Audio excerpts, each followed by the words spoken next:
présente rapidement. Je suis Sarah Jean-Baptiste Simone, chargée de mission déchets et économie circulaire à la CCI. J'accompagne les entreprises dans la gestion de leurs déchets et je les sensibilise à l'économie circulaire. Il faut savoir que la CCI, donc, c'est 260 années d'expérience et plus de 400 porteurs de projets qui sont informés ou accompagnés chaque année. La CCI est aussi une porte d'entrée incontournable dans la création d'entreprises.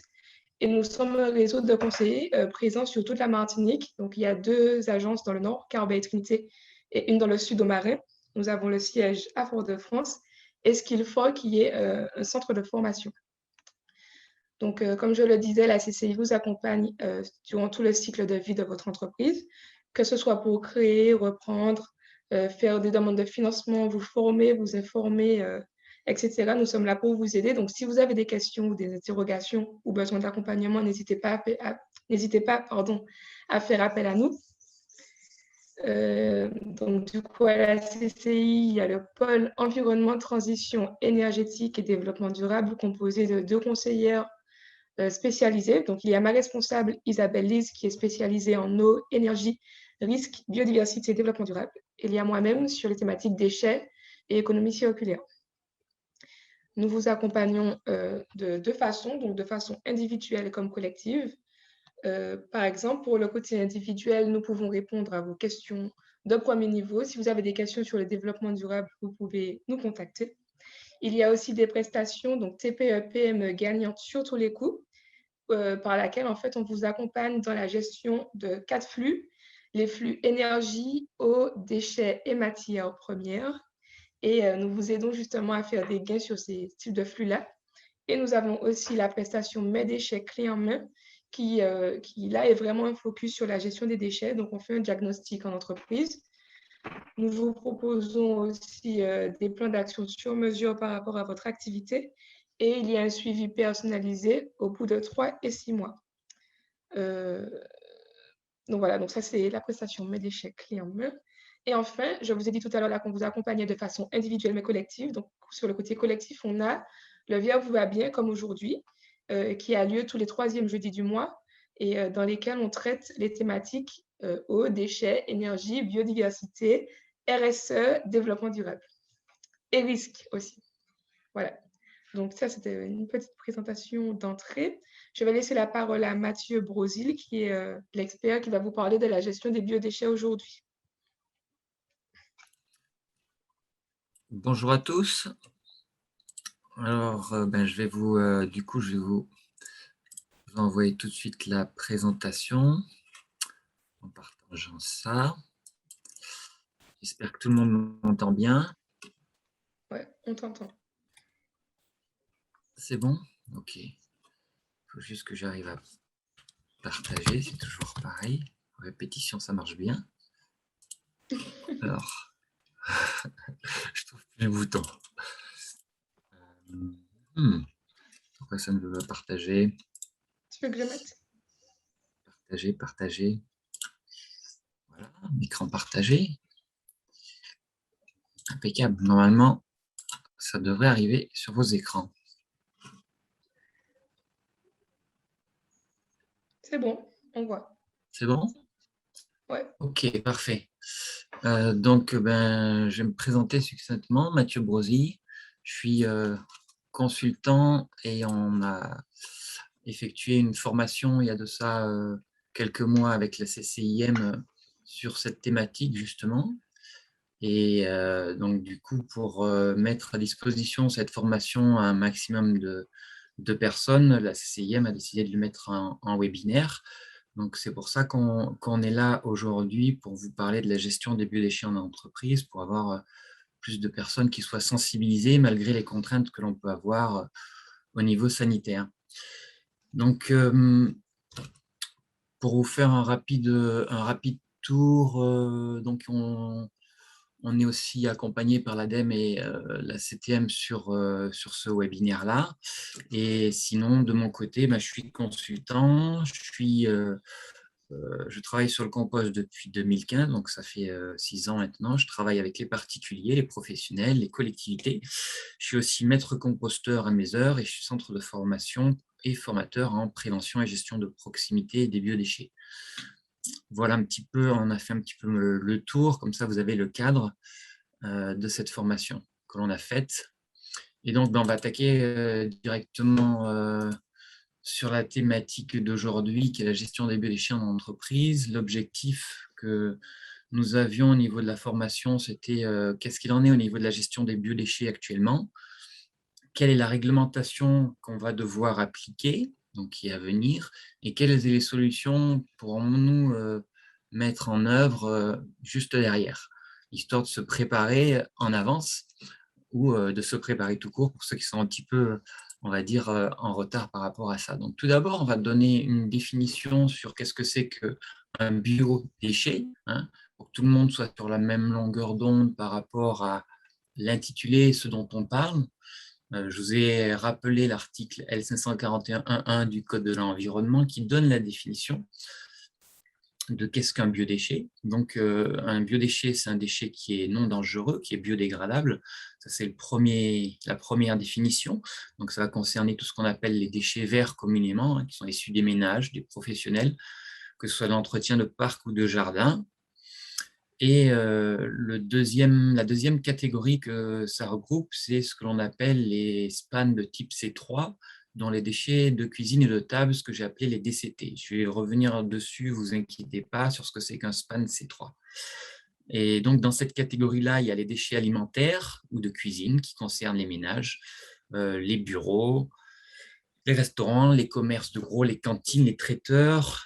Et ça concerne aussi tous les déchets d'aliments qui peuvent être des huiles de cuisson usagées qui proviennent justement de ces mêmes sites-là, donc des restaurations, des cuisines, qu'elles soient centrales ou de ménage. Et dans ces spans C3, vous avez aussi tout ce qui est comparable à ces déchets-là, mais qui peut provenir d'établissements de production ou de transformation de denrées alimentaires. Donc ça, finalement, ça fait les déchets verts d'un côté et puis les fameux déchets de cuisine et de table de l'autre côté, qui font partie d'une catégorie que je vous disais, on va revenir dessus, les SPAN C3. C'est en fait, c'est la catégorie la moins risquée, la moins à risque plutôt, de ce qu'on appelle les sous-produits animaux, d'où l'abréviation SPA, sous-produits animaux. Et on considère que les déchets de cuisine et de table sont des sous-produits animaux de type 3, c'est-à-dire que les types 1, ce sont ceux qui sont à fort risque de contamination pour l'homme. 2, il y a un risque beaucoup moins élevé, et les SPAN de type 3, c'est ceux qui ont un risque le moins élevé. On considère que les déchets de cuisine de table ont un risque peu élevé, mais il y a un risque de contamination pour l'homme par rapport au fait que lorsqu'on prépare les repas, il peut y avoir un croisement entre tout ce qui est viande, qui est laitage, qui est œuf, dans nos préparations, et donc il y a des possibilités de contamination, etc. Donc, tous les déchets de cuisine de table sont regroupés sous cette catégorie de SPAN C3. Voilà. Si jamais il y a des questions tout à l'heure, n'hésitez pas, hein, on pourra revenir dessus, notamment sur ce genre de définition. Donc, plutôt deux types de catégories, les déchets verts et puis les déchets de cuisine et de table. Au niveau de la définition, donc c'est assez clair. Maintenant, on va voir un peu plus ce qu'il en est au niveau des traitements des déchets sur notre île. Je vais vous donner quelques chiffres et pour que vous ayez quelques notions, pour pouvoir dresser un petit peu le cadre localement. Au niveau des ordures ménagères, notamment, il y a 2/3 des déchets qui sont dus au ménage, 1/3 des activités économiques. Dans ces déchets-là, il y a 1/3 qui sont susceptibles d'être putrescibles, 1/4 qui sont évitables par la prévention. Donc, je vous donne des chiffres qui sont issus de l'ADEME et qui vous permettent en fait d'orienter le discours par rapport à la gestion des biodéchets, puisque, in fine, tous ces déchets-là, ils sont traités de quelle façon? Ils sont éliminés, soit enfouis, soit incinérés au sein des outils que l'on dispose sur la Martinique, que je vous ai mis sur la gauche de votre écran. Donc l'enfouissement à hauteur de à peu près 30% qui se fait maintenant au niveau de Petit Galion. Avant, c'était à Céron. Et l'incinération qui se situe sur Morne-Dillon.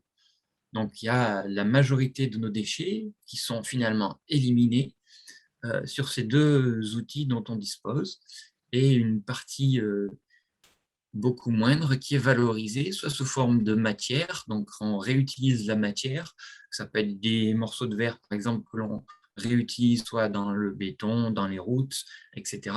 C'est un exemple, hein. Donc c'est le type de valorisation que l'on peut avoir, ou sinon ça peut être méthanisé ou composté.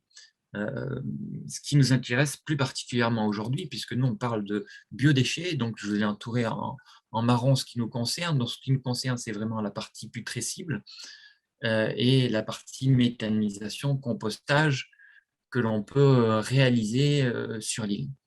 Je vous ai entouré les photos qui correspondent à ça sur le diaporama. Sur la gauche de l'écran, je vous ai marqué les 2 méthaniseurs. On voit les 2 méthaniseurs et sur la droite, du compostage qui est en train de se réaliser sur une plateforme où le compost est en train de mûrir. Donc voilà un petit peu ce qu'il en est au niveau du traitement des déchets localement, comment ça se situe. Donc on voit tout de suite qu'il y a, on va dire, une disproportion par rapport à ce qui est enfoui, incinéré, donc éliminé, donc perdu, et ce que l'on pourrait valoriser proportionnellement, hein. Un tiers qui sont susceptibles d'être putrescibles et moins de 21% qui sont pour l'instant valorisés au niveau organique. Donc ça nous permet de voir déjà et de dessiner un petit peu l'objectif et le but de notre webinaire d'aujourd'hui, sur lequel on va se focaliser au niveau de notre filière biodéchets. Et justement, on va voir ce qu'il en est au niveau de cette filière. Maintenant qu'on a une idée du traitement, on va voir ce qu'il en est au niveau de cette filière biodéchets sur l'île. Donc, on a toujours nos 2 catégories, les déchets verts et puis les biodéchets. Comment ça se passe pour qu'ils soient valorisés? Ils sont soit collectés en porte-à-porte dans les bacs marrons, notamment pour l'espace sud et pour les grandes communes du Nord Atlantique, ou alors collectés pour certains professionnels, les gros producteurs notamment dans des camions dédiés à ça, ou alors directement à apporter en déchetterie. Je pense notamment aux déchets verts, avec la déchetterie que je vous ai mis ici, qui se situe à la Pointe Jean-Claude, donc la déchetterie du Robert.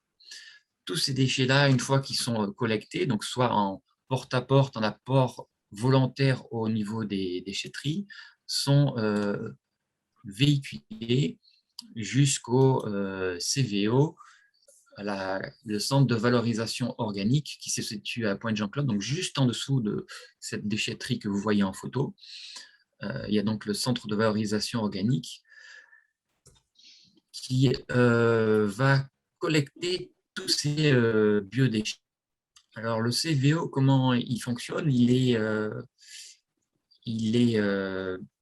dirigé par le SMTVD, qui est le syndicat mixte de traitement et de valorisation des déchets de Martinique, qui a eu la délégation du service public de gestion des déchets, et donc qui collecte tous ces biodéchets pour en tirer un maximum de valorisation, soit par le biais de la méthanisation, où ils vont tirer du biogaz, ou de l'électricité, soit directement sous forme de compost. Donc, et suite à ce compost, on va pouvoir le commercialiser, soit au niveau des agriculteurs directement, soit vous allez le retrouver dans vos magasins spécialisés sous forme de sac avec le logo Compost de Martinique.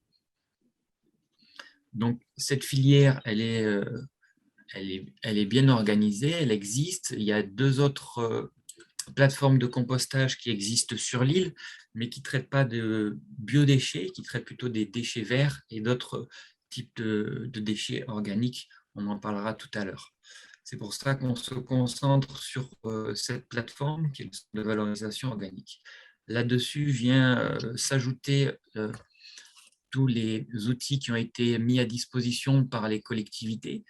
Ils ont mis à disposition des composteurs qui sont de type un peu comme celui que vous avez là, hein, de 400 litres, un ou plusieurs suivant comment vous êtes organisé. Si c'est juste pour vous, vous pouvez avoir à disposition notamment, je pense à la CACEM, un bac comme celui-ci, ou si vous êtes en en compostage partagé, auquel cas, vous pourrez avoir plusieurs bacs comme ceci, par exemple, en pied d'immeuble.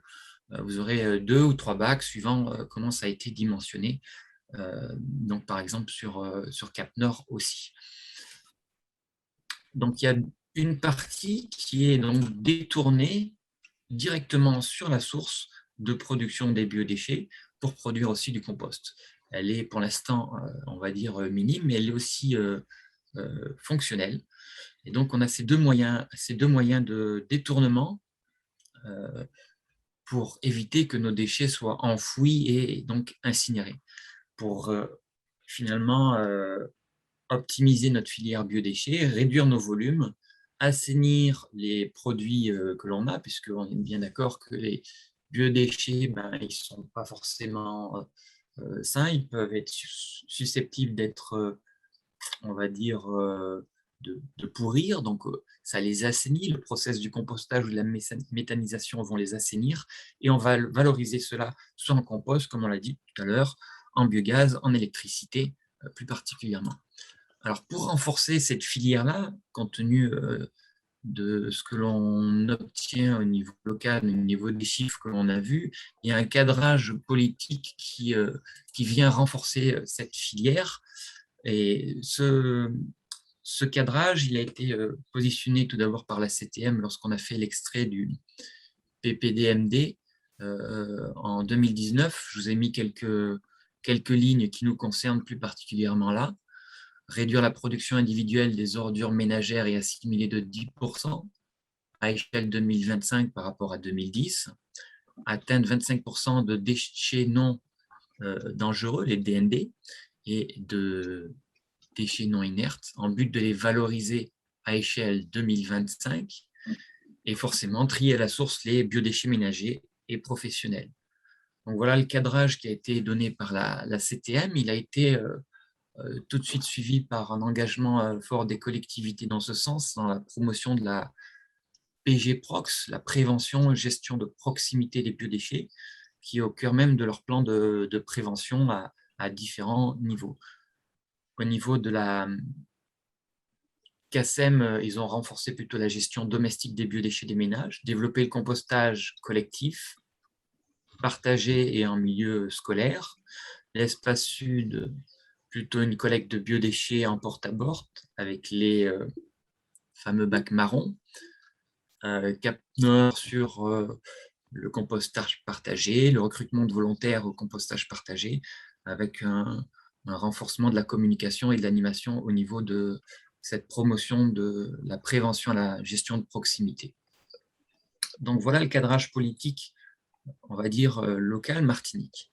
Au niveau de la réglementation française, qu'est-ce qu'il en est? Au niveau de cette réglementation-là, la réglementation, elle est tout d'abord de type environnemental.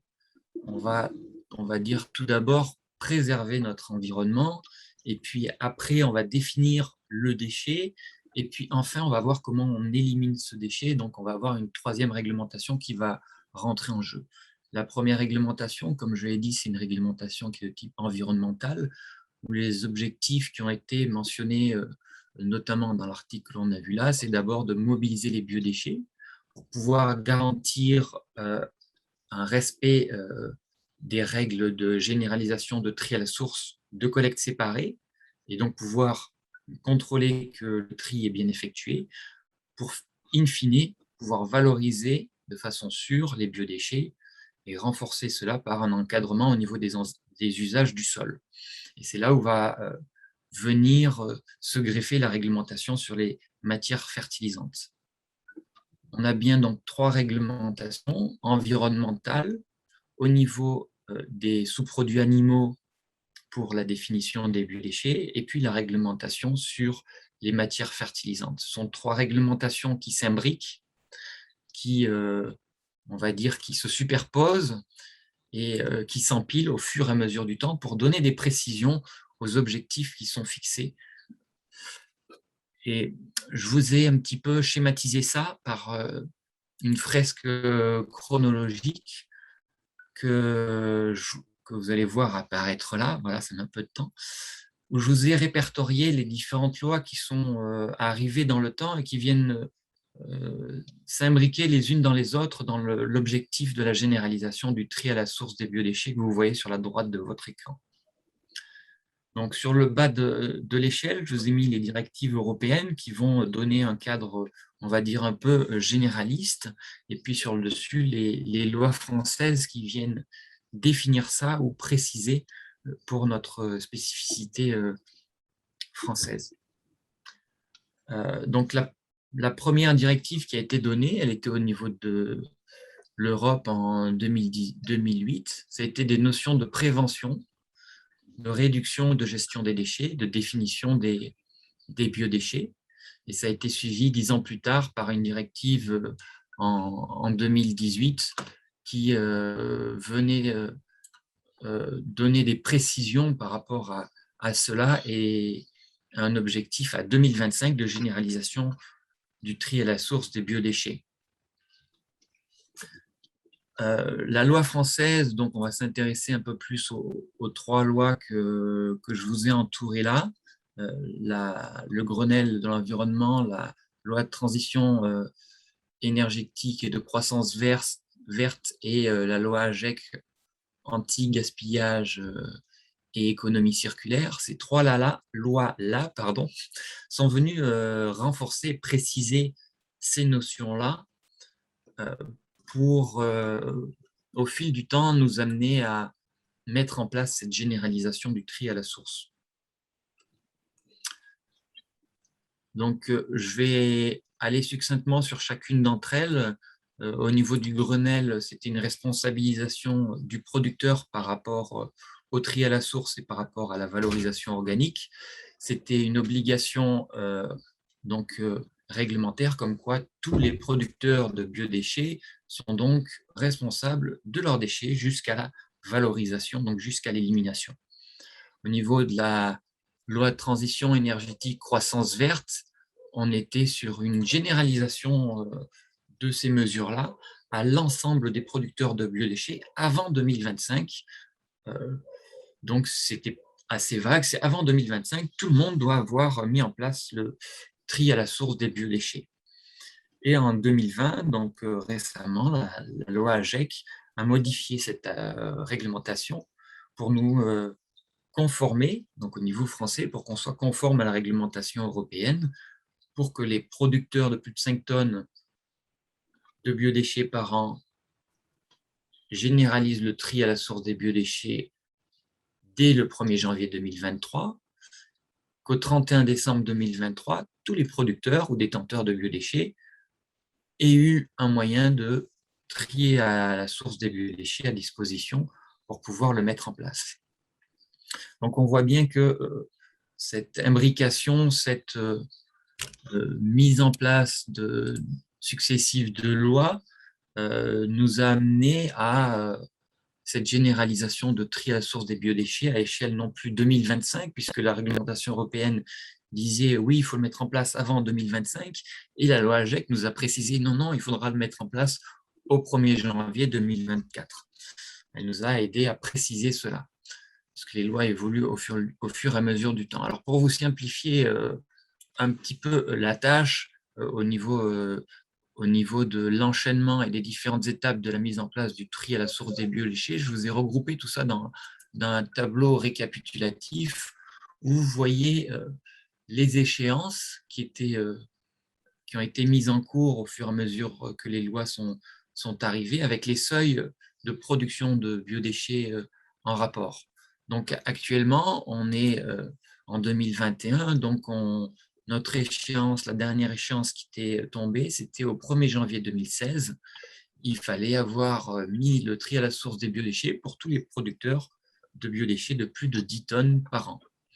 La prochaine échéance à venir, donc comme je disais, c'est tous les producteurs de plus de 5 tonnes de biodéchets par an.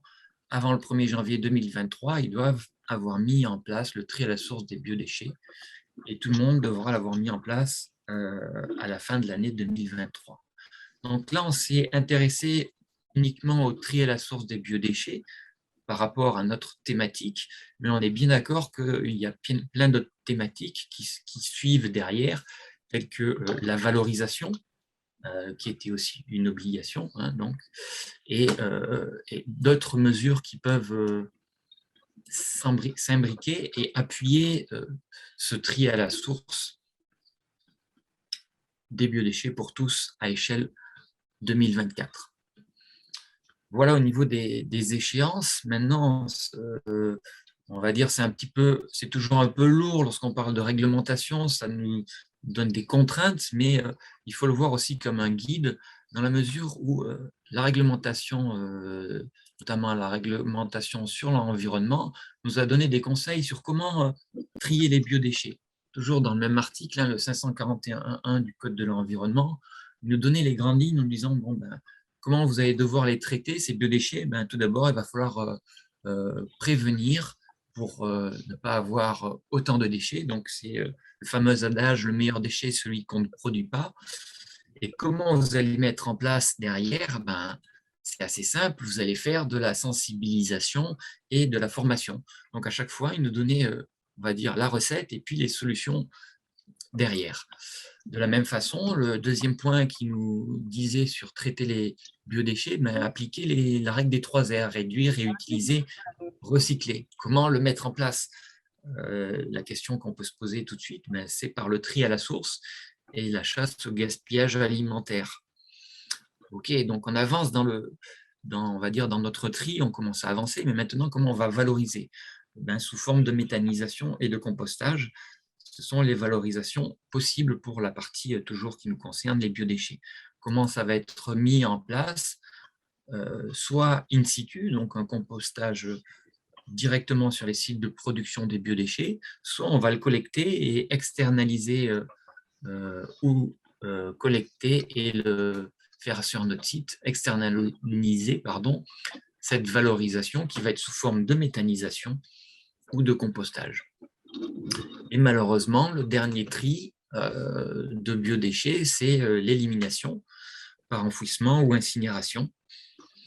Et ben là, au niveau du code de l'environnement, forcément, ben, il n'y a pas trop on va dire, de solution, puisque c'est le déchet, on va dire, ultime.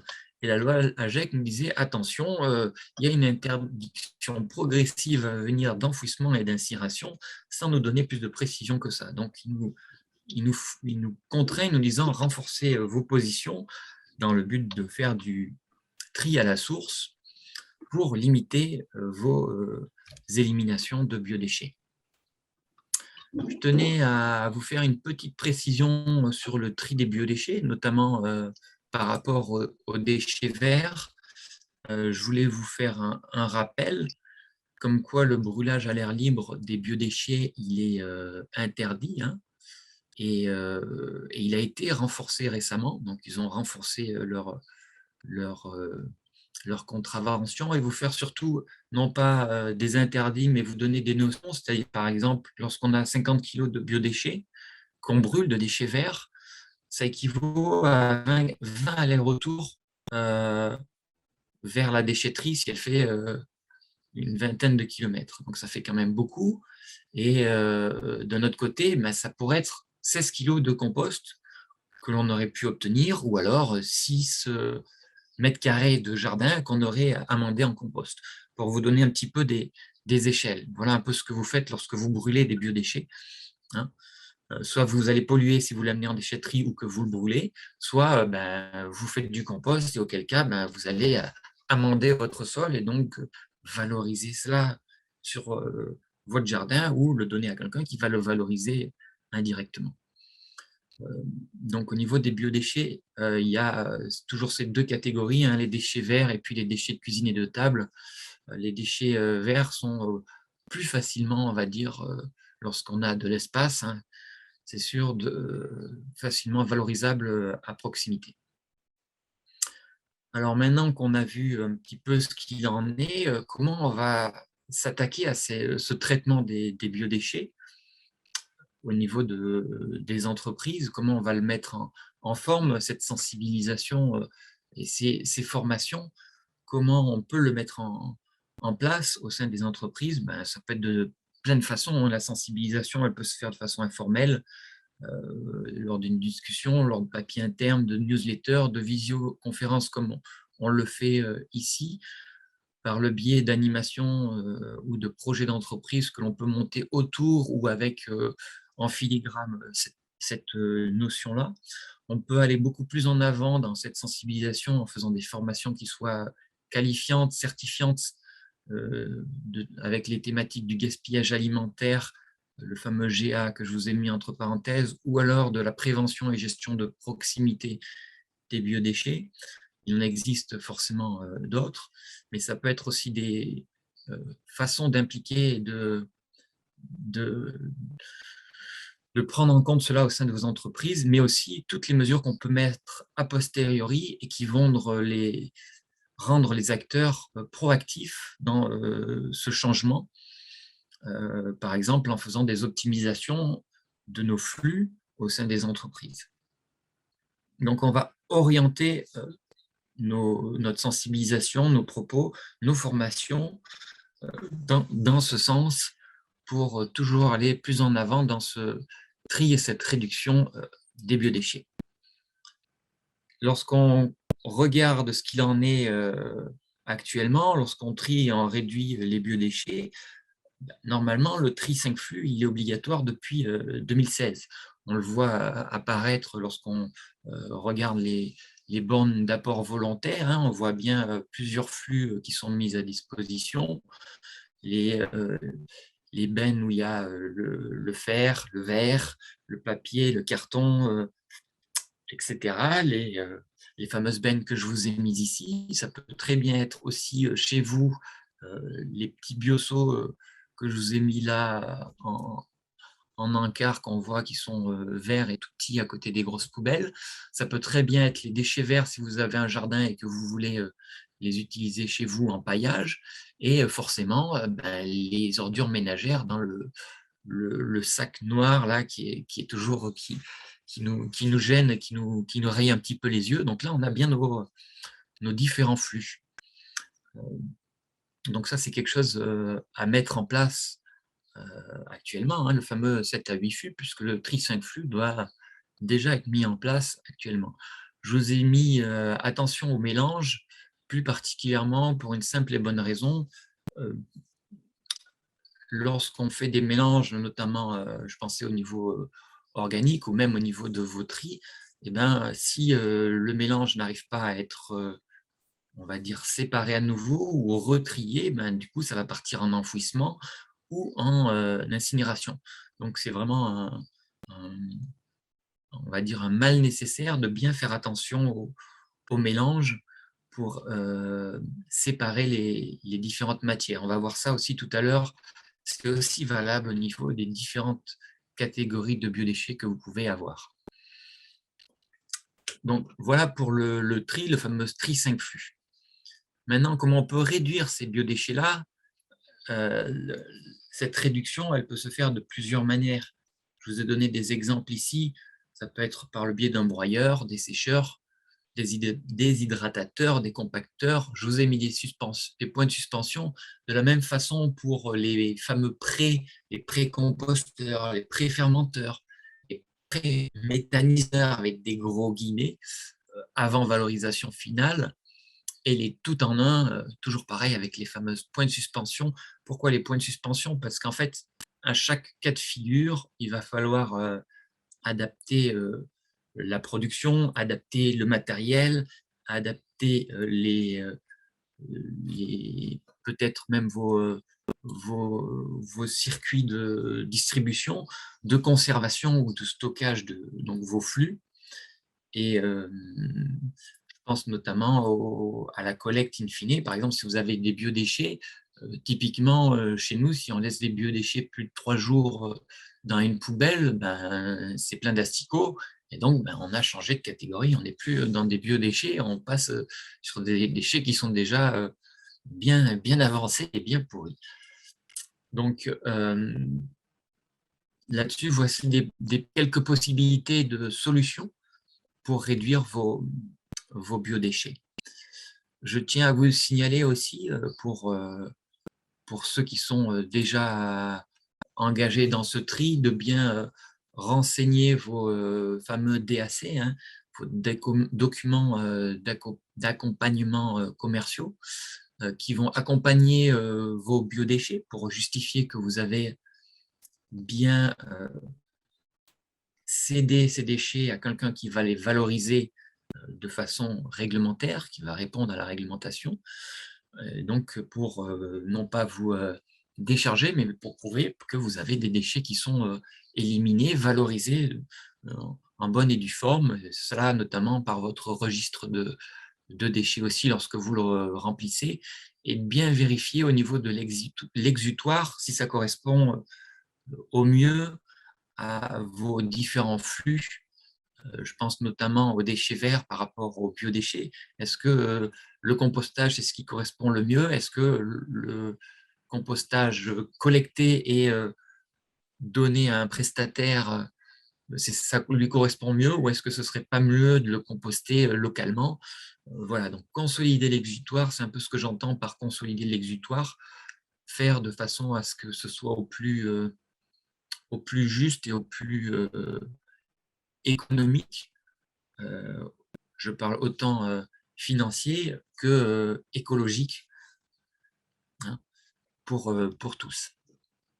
Voilà un petit peu les notions que je peux vous donner là-dessus, puisque au niveau des poubelles, je le rappelle à nouveau, hein, c'est bien vous qui êtes responsable de votre élimination jusqu'à la valorisation. Comment elles sont composées ces poubelles? Je vous ai dit qu'on allait voir le détail un petit peu de ces fameuses poubelles et donc de ces mélanges que l'on a ici. Ah mince, je me suis trompé de pointeur, excusez-moi. Allons-y, hop, voilà. Donc, au niveau de nos poubelles, comment elles sont composées? Ah, ça prend un petit peu de temps. Voilà. Au niveau de nos poubelles, comment elles sont composées en Martinique? Je vous laisse le soin de regarder les différentes catégories et je vous ai mis en entouré les parties qui nous intéressent plus particulièrement, donc les fameux déchets putrescibles, qui vont partir sur donc des filières de valorisation locale. Et on voit bien que donc un quart de nos ordures ménagères sont des déchets putrescibles, encore un 50% de nos fameuses bennes marrons, plus tous les déchets verts que l'on peut apporter en déchetterie, donc, ou en point d'apport volontaire, tout ça, ça va représenter les fameux 1/3 de déchets putrescibles valorisables. Donc, ça nous permet d'avoir une idée déjà de l'évaluation de nos déchets, que ce soit au niveau des ordures ménagères qu'au niveau des déchets industriels. Lorsque vous allez évaluer vos déchets dans vos entreprises, hein, vos déchets ils vont satisfaire des obligations de prévention, de tri, de valorisation, hein, en accord à ce que l'on vient de voir tout à l'heure, les fameuses exigences du Code de l'environnement.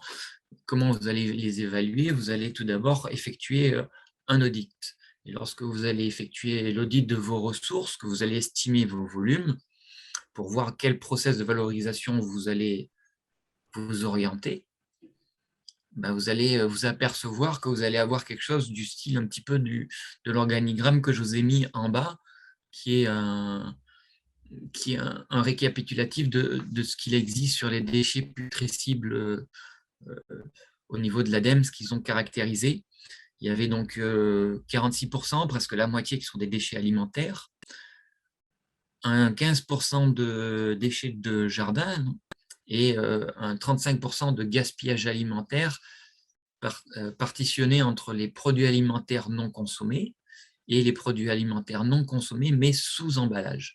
Ces catégories-là sont importantes puisqu'on va pouvoir jouer, on va dire le gaspillage alimentaire, il ne date pas d'aujourd'hui, hein, et on le connaît déjà, et donc on va pouvoir avoir sur des leviers qui vont être différents entre le gaspillage alimentaire, les déchets verts ou les déchets alimentaires. Donc c'est pour pouvoir avoir des leviers et pour pouvoir agir au niveau notamment des préventions et de la formation. On va agir de façon différente en fonction de gisements qu'on aura évalués. Donc, je vous ai remis, lors de l'évaluation du gisement, je vous ai remis à nouveau cette prévention et cette formation parce que peut-être que vous allez le faire en plusieurs temps, et je vous le conseille d'ailleurs. faire une première sensibilisation, prévention, qui va être suivie d'un audit, puis de nouveau une prévention et des formations un peu plus ciblées par rapport à votre audit, justement, pour faire une première optimisation et pour mieux investir ou avoir des modes opératoires qui vont être différenciés par rapport à ce que vous aurez. Je vous ai mis ces 3 étapes-là pour plusieurs raisons. Non seulement parce qu'elles vont vous être demandées lorsque vous allez faire des dossiers d'aide pour vous accompagner dans vos démarches, par exemple, mais aussi parce que lorsqu'on fait un audit des ressources, on sait forcément ce qu'il en est et donc on peut plus facilement impliquer le personnel derrière pour les accompagner au changement ou pour intégrer cela au niveau de l'opérationnel, ou alors, pour le dernier point, le fameux optimisation investissement mode opératoire, pour sortir nos biodéchets du statut de déchets et les valoriser, en valorisant en même temps toutes les compétences qu'on pourrait en tirer au niveau social, au niveau sociétal. Hein, le but, c'est vraiment toujours la même chose, c'est de trouver un côté gagnant-gagnant entre le producteur et le valorisateur. Donc, toutes ces informations-là, et qu'on a déjà vues depuis le début de ce webinaire-là, elles sont intéressantes et importantes, puisque à chaque fois qu'on vous demande un dossier d'aide ou d'accompagnement, ce sont des points qu'on va vous demander. Est-ce que vous avez fait un audit? Est-ce que vous avez fait une formation sur les biodéchets? Est-ce que vous avez fait une étude préalable? Et est-ce que vous avez une attestation, par exemple, de tri 5 flux? Est-ce que vous avez les fameux DAC? Est-ce que votre exutoire il est agréé, etc. Donc, ce sont des choses qui sont importantes à prendre en compte. Une fois que vous aurez évalué ça, vous allez me dire, mais il commence à radoter. En fait, vous allez continuer de faire ce travail-là et vous allez affiner vos flux au fur et à mesure. On est toujours dans, je ne vais pas dire de l'expérimental, mais on est sans cesse en recherche d'optimisation au sein d'une entreprise. Donc, on va optimiser notre tri et notre collecte par différentes solutions que l'on va mettre en place et qu'on va affiner au fur et à mesure. Alors, je vais donner quelques idées d'optimisation de tri et de collecte. Je vous ai mis par exemple ici le don qui peut être fait au niveau d'associations caritatives lorsque vous avez des biodéchets, justement avant qu'ils ne passent en biodéchets, lorsqu'ils sont, par exemple en date limite, vous pouvez en faire don à des associations caritatives. Ça peut être une solution. Vous pouvez faire de la revente en donnant par exemple des paniers au rabais. Donc, vous les revendez moins cher, vous faites des paniers, je ne vais pas dire 2 €, mais des paniers à 5 €, ou alors mettez en tête de gondole les produits qui sont en DLC, etc., etc. Faire de l'expérimental, puisqu'on sera toujours dans l'expérimental, hein, il faut profiter de cette période-là où on n'est pas encore contraint, pour ceux qui ne sont pas encore contraints, de faire des expérimentations, de trouver des partenariats sur des filières innovantes, pour pouvoir continuer de trouver des solutions, puisque chaque entité est différente et donc on doit adapter les solutions aux différentes structures qu'on peut rencontrer. Chaque entreprise doit trouver sa solution propre. Et forcément, optimiser aussi le tri des biodéchets in fine pour savoir est-ce qu'on va l'envoyer sur de la méthanisation, sur du compostage. Est-ce que ça va être du compostage qui va être fait, on le verra aussi tout à l'heure, directement à la source? Est-ce qu'on va collecter à plusieurs, tout seul? Est-ce qu'on va le collecter et on va le céder à un partenaire qui va l'amener au centre de valorisation, etc., etc. Et toujours et encore le fameux, les anciennement DIB, les DRATS, maintenant les déchets résiduels après tri à la source, hein, donc c'est des DIB après tri à la source, et qu'on va devoir malheureusement éliminer et enfouir. Il va falloir aussi optimiser cela. Le but d'affiner à plusieurs reprises vos flux, c'est vraiment de mieux comprendre le coût du tri, le coût de la collecte, optimiser le traitement des biodéchets. Comme vous optimiserez votre tri, votre collecte, forcément le traitement sera optimisé, Et donc, il y aura une valorisation à tous les chaînons de la filière. Donc, une fois que vous aurez fait ça, qu'est-ce que vous allez faire? Vous allez hiérarchiser tout ça, vous allez limiter la casse de votre côté, en hiérarchisant par des priorités que vous allez mettre en place pour valoriser et optimiser vos bénéfices. Ça, il n'y a pas de... Vous savez très bien le faire au quotidien. Tout ça, vous allez le mettre en place par un plan d'action sur différents niveaux, d'un point de vue, que ce soit d'un point de vue économique, au niveau du management que vous allez mettre en place, de l'image de marque que vous allez avoir aussi, ou l'image que vous voulez renvoyer à vos clients, ou encore la fameuse RSE que vous aimeriez laisser transparaître, votre fameuse responsabilité sociale de l'entreprise. Je vous ai mis ces 4 points-là pour une bonne raison. Par exemple, au niveau économique, cette optimisation, lorsqu'on fait du don, on peut avoir une réduction d'impôts. Ça, ce n'est pas négligeable. Ou alors, lorsqu'on fait de la revente, on va augmenter notre chiffre d'affaires tout en diminuant de l'autre côté nos pertes, puisqu'on ne va pas avoir à payer l'élimination, la collecte de nos biodéchets. Et on aura encore un autre gain qui est aussi le gain de temps. Le fait de donner, de faire de la revente moins chère, mais on va gagner du temps au niveau de nos équipes, on va gagner du temps puisque c'est d'autres personnes qui vont s'occuper de valoriser ces biodéchets-là.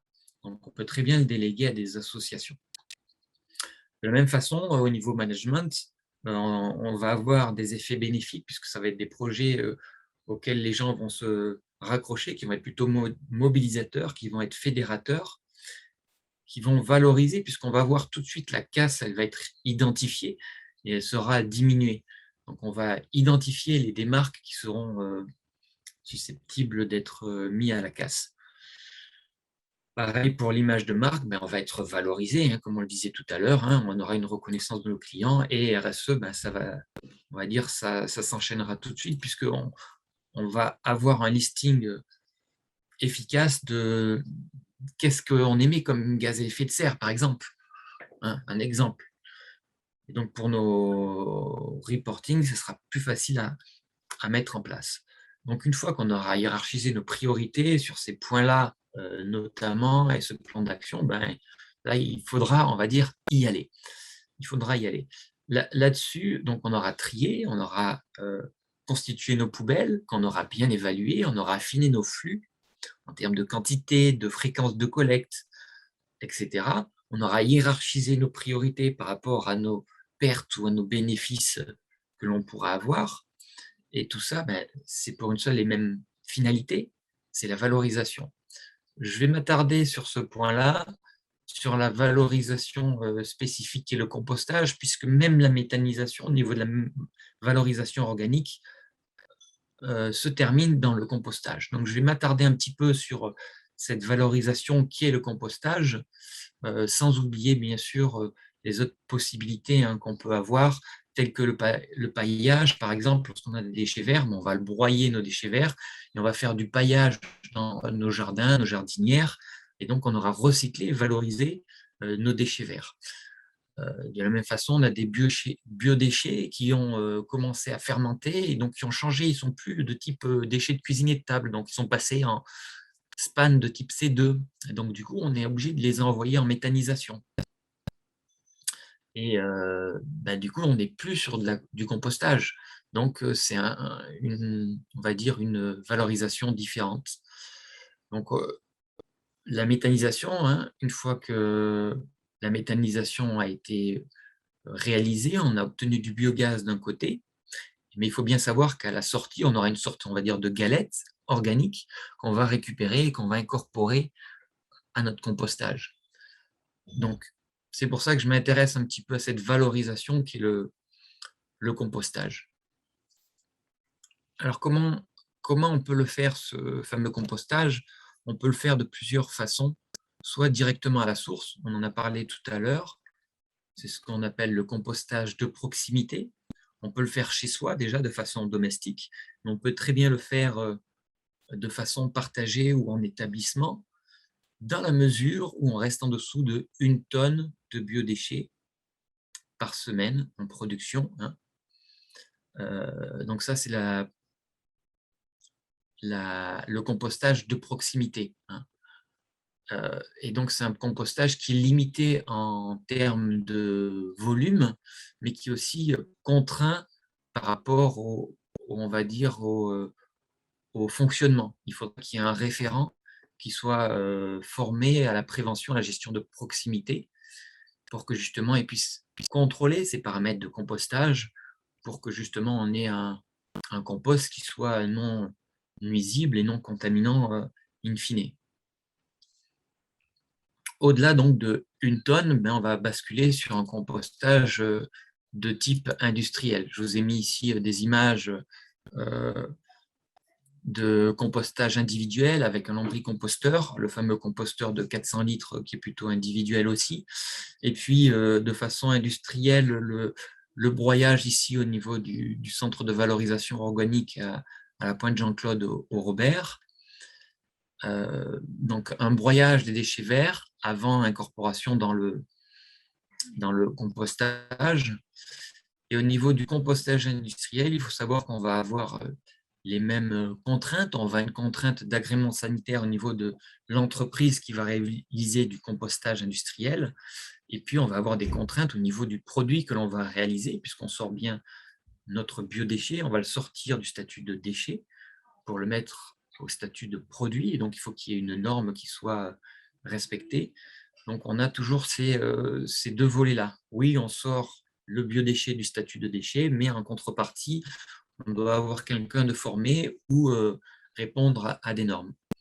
On a ces 2 possibilités-là au niveau du compostage, mais aussi on a d'autres possibilités de compostage, un compostage de type mixte, où on va effectuer, par exemple, tous les petits outils qu'on a vus tout à l'heure, du broyage, de la déshydratation, suivi de la méthanisation, puis après du compostage, qui peut être un pré-compostage de proximité pour réduire nos volumes, avant de le collecter et de l'envoyer en compostage de type industriel.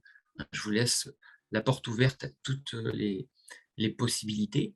Le but, in fine, c'est bien et toujours la même chose, c'est que le producteur et le valorisateur s'y retrouvent, hein, qu'on fasse 50-50 en vue de produire du compost pour le valorisateur et puis forcément pour le producteur d'éliminer ces déchets. Voilà un peu ce qu'il en est au niveau de ce cas d'étude spécifique qui est finalement très simple mais vertueux. Je vais vous donner quelques ingrédients succincts si vous voulez l'appliquer chez vous.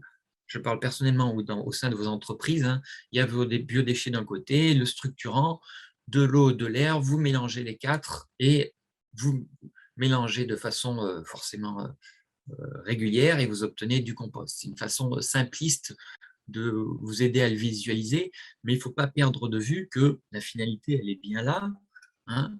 C'est l'obligation de résultat derrière, c'est sortir du statut de déchet en vue d'un retour au sol. Pourquoi? Parce que le compost doit être inoffensif, hein, là je reprends la réglementation, présenter un intérêt agronomique, avoir une constance et se référer à un document technique. Donc je vous le remets à nouveau, hein, on peut avoir du retour au sol de type proximité, où là le compost sera un usage des participants, donc du compostage, avec un référent, ou alors de type épandage pour des compostages de type agricole, de type donc industriel, où on aura un agrément sanitaire auquel se superposera des normes par rapport aux produits que l'on va sortir. Est-ce qu'on va sortir un compost qui va être de type engrais? Est-ce que ça va être un amendement? Est-ce que ça va être une matière purement fertilisante? Est-ce que ce sera un support de culture? Hein, donc il y a bien tout ceci à prendre en compte lorsqu'on effectue le retour au sol. J'avais mis une petite annotation là.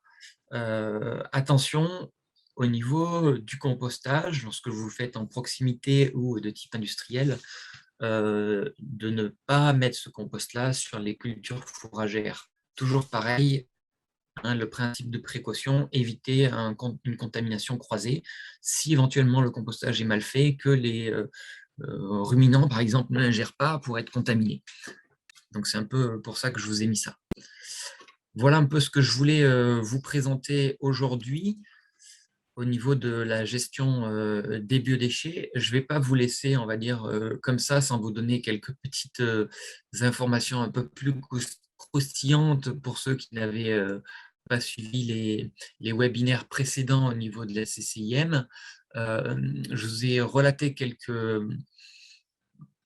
aides techniques et financières qui ont été mentionnées dans le webinaire du Vert vous va bien du 17 juin, que vous pouvez revisionner, je pense, en ligne. Sarah nous confirmera ça. La fameuse aide de l'ADEME de type classique ou de type France Relance, vous les avez en ligne dans ce webinaire-là, mais vous pouvez les retrouver sur le site agir-pour-la-transition.adem.fr/relance. Vous ne le voyez peut-être pas, non, ça ne s'affiche pas pour vous. Sinon, il y a aussi le site Tremplin. Vous tapez Tremplin dans vos moteurs de recherche ADEME et vous allez tomber dessus. Ça va vous diriger vers des aides sur des études, des investissements, des accompagnements que vous pourrez avoir de la part de l'ADEME. Et de la même façon, comme l'a dit Sarah en début de webinaire, les aides avec la CCIM, mes déchets clés en main, ou TPE, PME gagnantes sur tous les coups. Voilà.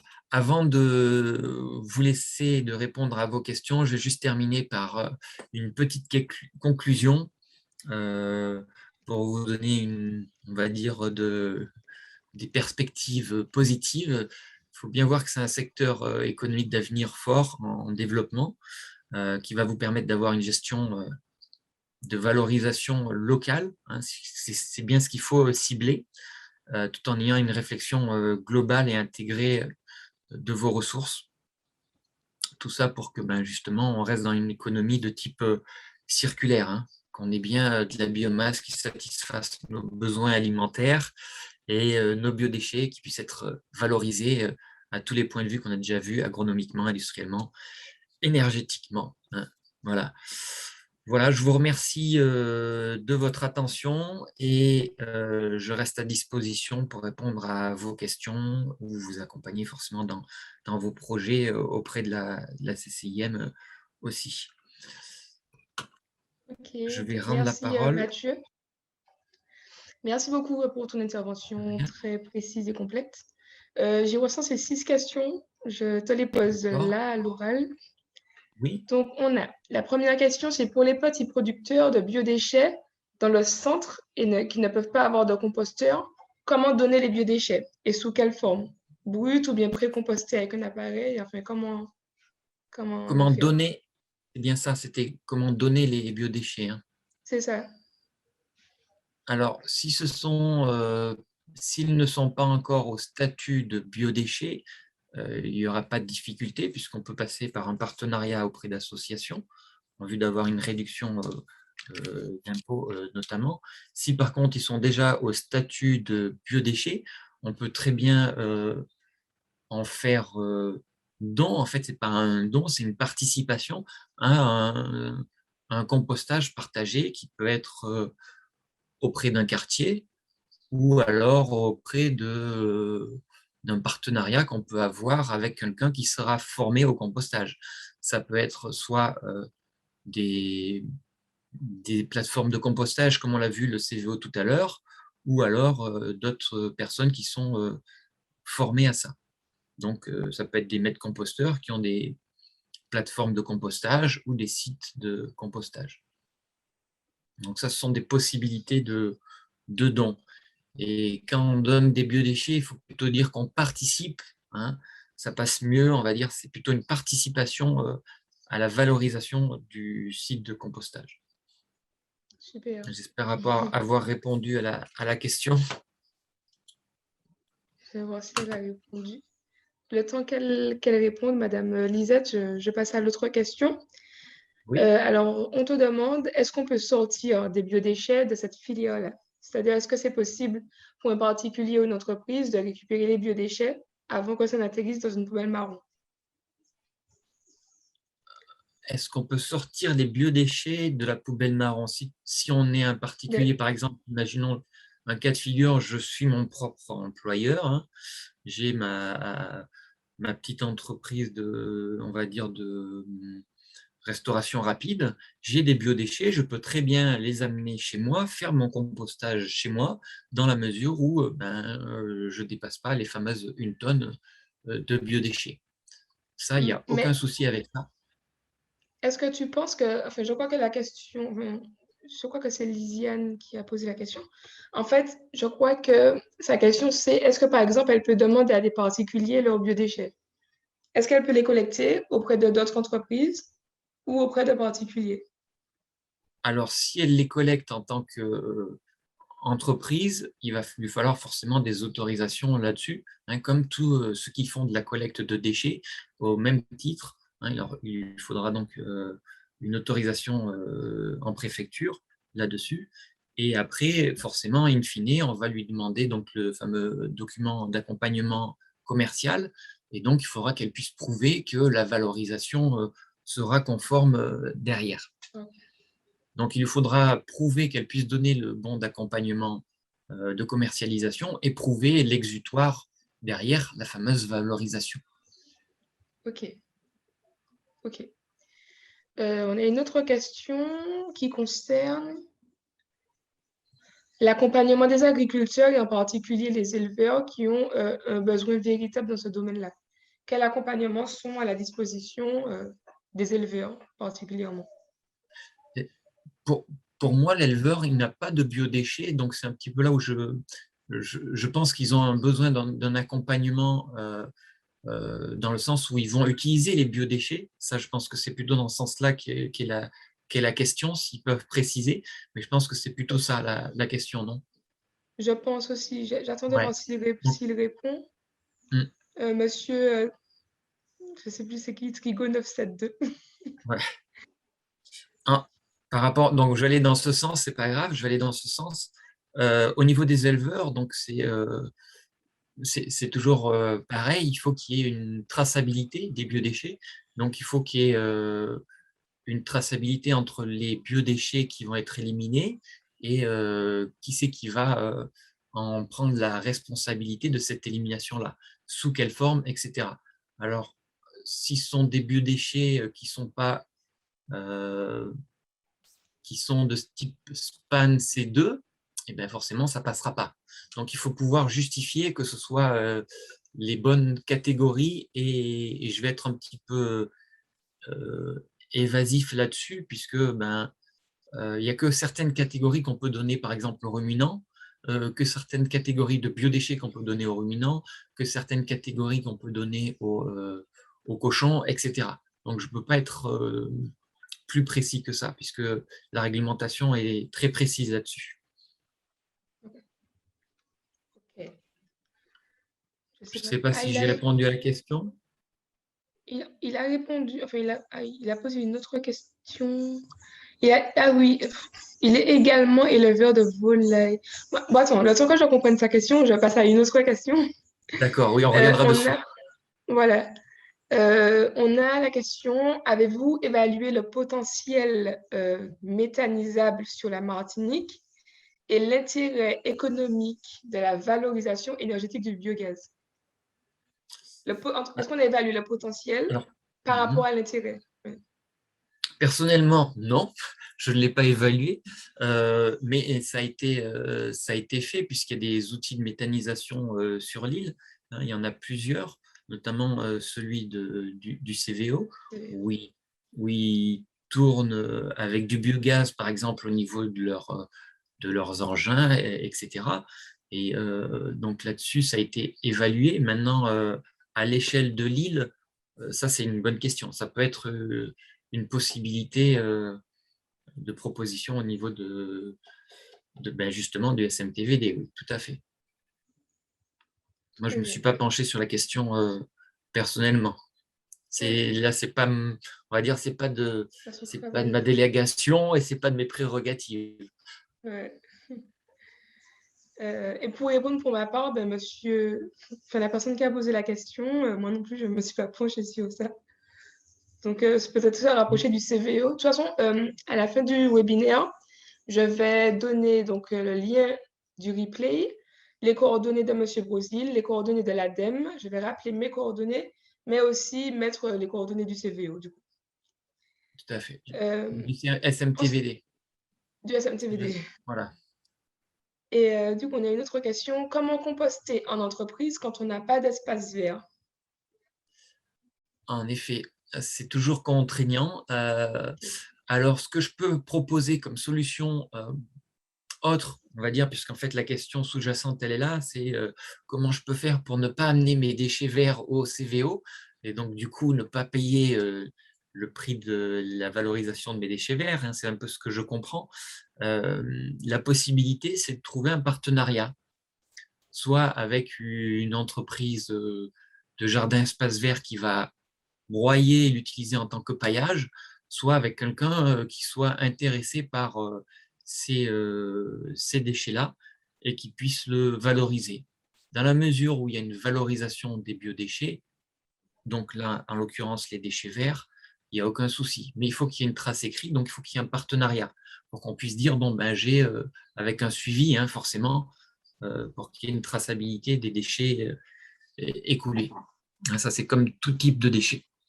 Mais c'est ce que je peux préconiser, un partenariat, donc pour que ce soit gagnant-gagnant, trouver un moyen, par exemple, de fournir ou de sponsoriser, de faire d'être mercenaire sur l'achat d'un broyeur pour que la personne qui va utiliser le broyat soit, on va dire, puisse l'utiliser facilement et rapidement et qu'elle puisse vous soulager. C'est un peu ce que je pourrais vous conseiller. Ok. On a une autre question. Comment sortir du statut de déchet pour en faire un produit hors méthanisation ou compostage? Mhm. Ça peut être tout à fait. Ce sont les filières, on va dire, expérimentales. Pour l'instant, il y a deux possibilités. Pour sortir de statut de déchet, actuellement, la réglementation française au niveau du Code de l'environnement, elle prévoit ces deux sorties-là, méthanisation puis compostage ou méthanisation et compostage. Il y a d'autres possibilités qui sont uniquement pour l'instant au stade expérimental, qui existent de par le monde. Et en métropole, il y a une grosse entreprise qui s'appelle Yinsect, Y-N-S-E-C-T, qui finalement valorise les biodéchets en les donnant à manger à des insectes. Et du coup, ils utilisent ces insectes-là, cet élevage d'insectes, qui vont broyer et qui vont donner après comme alimentation animale. Ça peut être une piste de sortie. C'en est une parmi tant d'autres qui sont au stade expérimental. Celle-là, elle passe, mais je sais que c'est très contraint au niveau réglementaire. C'est pour ça que je vous dis au niveau en écostade expérimental, et si vous voulez sortir de ce cadre-là, restez dans l'expérimentation au niveau de votre démarche. Merci beaucoup. Je crois qu'on a encore une autre question. Quel est à ce jour le degré de sensibilisation des entreprises sur la question des déchets? Très bonne question. On pourrait faire un petit sondage. Ça pourrait être intéressant de faire un sondage, ne serait-ce qu'au niveau des participants. Pas que sur la sensibilisation, mais par exemple une question très simple sur quel est votre respect du tri 5 flux. Et je sais que si j'en fais juste cette question-là, ça va commencer à gratter la tête pour certains d'entre vous. On va tout de suite avoir des réponses. Ah, mais c'est pas faute moi, parce que si, parce que ça, parce que il faut être réaliste. Hein, je veux dire, je vais pas on va dire, me faire l'avocat du diable, mais il faut être réaliste. On n'a pas forcément tous les outils au bon moment. Nécessaire. Et on sait très bien la problématique que l'on a sur notre île, que ce soit au niveau du tri, que des collectes, que de l'enfouissement et que de l'incinération. On sait très bien qu'on a encore ces ronds qui brûlent aujourd'hui, on sait très bien qu'on a des difficultés. Et donc, c'est à chacun de faire sa part de sensibilisation comme on l'a fait comme on le fait et comme on l'a fait avec les CCIM par le biais de ce webinaire ou de la formation que l'on a passée. Donc, j'aurais du mal à répondre sur ce point-là. On a eu une réponse par rapport à ça pour Samir et Prochimi qui sont OK pour la tricycle flux. Mais, merci Samir. Euh, Eh bien, donc, on a un il y a donc complément de question, tu sais, c'est toujours pour Lisiane, que sa question était justement de récupérer le produit destiné à la poubelle marron avant enfin, qu'il n'y atterrisse pardon, dans la poubelle, tu vois. Et justement, elle demande, est-ce que comme une association, est-ce que elle peut collecter, transporter et valoriser le produit en tant que particulier, entreprise individuelle ou société sans agrément ou autorisation préfectorale? alors sans C'est trop long, autorisation. tu veux que je reprenne? T'as compris? Ouais. Non, non, c'est bon, j'ai saisi. Ce qui me gêne, moi, Ok. c'est sans agrément, sans autorisation. Ça me gêne dans la mesure où c'est un déchet. S'il y a un partenariat et qu'elle prend le produit avant qu'il ne soit un déchet, il n'y a pas de problème. On va dire si elle peut prouver, elle et son partenaire par A plus B, que lorsqu'elle va prendre ses épluchures dans l'heure qui suit la mise en épluchure pour la réutiliser, le recycler, est-ce qu'elle peut Mm. le prouver par A plus B qu'il n'y a pas de risque que? Pas de problème, mais il faut qu'elle prouve que ce n'est pas un déchet au moment où elle le prenne. Et auquel Ok. cas, il n'y aura pas de souci, il y aura une traçabilité partenariat, elle aura prouvé par A plus B qu'il y a pas que ce n'est pas un déchet. Voilà, je pense qu'il n'y a pas de problème. On n'est pas sous le statut déchet. Mais il faut arriver à le prouver. Ça va être autre chose. Merci Ouais. Samir, je viens de voir un petit peu les dernières discussions seulement. Merci Ouais. Samir pour le tri 5 flux. Je vois que tu te grattes la tête. Oui, en effet, les biodéchets, Oui. c'est pour ça qu'il faut être très. Il faut vraiment suivre la démarche que j'ai essayé de montrer avec les différentes étapes et rentrer on va dire, dans la gestion, dans l'ingénierie de projet au niveau de chaque étape pour bien dissocier cela et, euh, et pouvoir affiner nos différentes catégories de biodéchets pour pouvoir être au plus près des valorisations possibles et diversifier les valorisations qui sont à disposition. C'est ça. Bon, ben, est-ce que vous avez d'autres questions, les participants? Est-ce que ceux qui ont posé des questions, est-ce que les réponses apportées par Mathieu vous conviennent? Est-ce que c'est clair?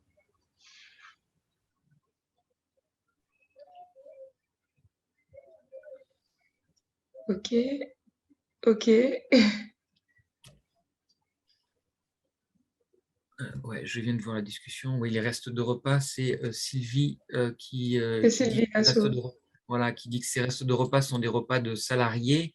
Donc là, dans ce cadre-là, c'est quelque chose d'assez, on va dire, classique. Les restes de repas des Ouais, salariés, si c'est une dizaine, un composteur dans l'entreprise, au sein de l'entreprise, permettra de faire la sensibilisation au niveau des salariés avec une personne formée au sein de l'entreprise qui va, une ou deux, hein, forcément s'il y en a une qui est en vacances, donc il vaut mieux en avoir deux, mais du coup qui va faire le compostage sur site et ça permettra déjà d'éliminer cette part-là des déchets, des déchets.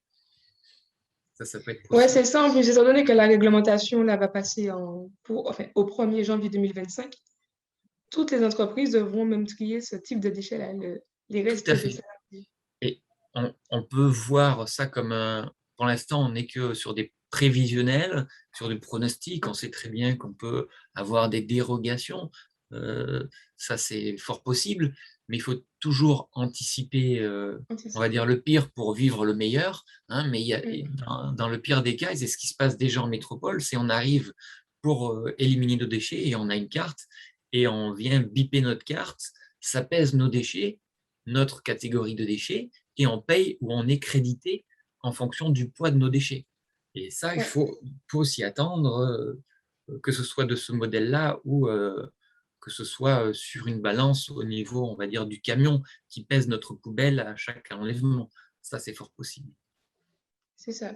Et je Même si tiens on est un aussi à petit... préciser que justement, avant que cette réglementation-là ne passe, Mathieu l'a déjà dit, mais il y a l'ADEME qui aide. Sachez qu'après le passage de la réglementation, l'ADEME ne va pas aider, ni financièrement, ni techniquement. Donc, si vous avez des besoins en ce sens, n'hésitez pas à contacter l'ADEME. Je vais vous donner les contacts par mail à la fin du webinaire. Tout à fait, tu fais bien de le préciser. Donc, l'échéance 2023, 1er janvier 2023, hein, je le rappelle, pour ceux qui produisent plus de 5 tonnes par an. Et sinon, pour tous, à fin 2023. Donc, ces échéances-là, l'ADEME va en prendre en compte, comme d'ailleurs tous les autres organismes qui vont vous accompagner. Ils vont vous accompagner jusqu'à cette date-là, là-dessus. Après, il faudra trouver d'autres pirouettes. Voilà. Du coup, je n'ai pas vu d'autres questions. De toutes les façons, reste à votre disposition. Là, il y a beaucoup d'informations qui ont été données. Donc, n'hésitez pas à poser des questions par la suite. De toutes les façons, on est là pour ça. Et je vous remercie pour votre participation. Mathieu, merci pour tout. Merci à toi. Merci à vous. Et voilà, on est à votre disposition. À bientôt pour le prochain Levier Vous va bien qui aura lieu normalement sur la loi anti-gaspillage et économie circulaire et sur la réglementation sur le plastique. Mais vous recevrez bien évidemment les invitations. Voilà, merci beaucoup à tous et à bientôt.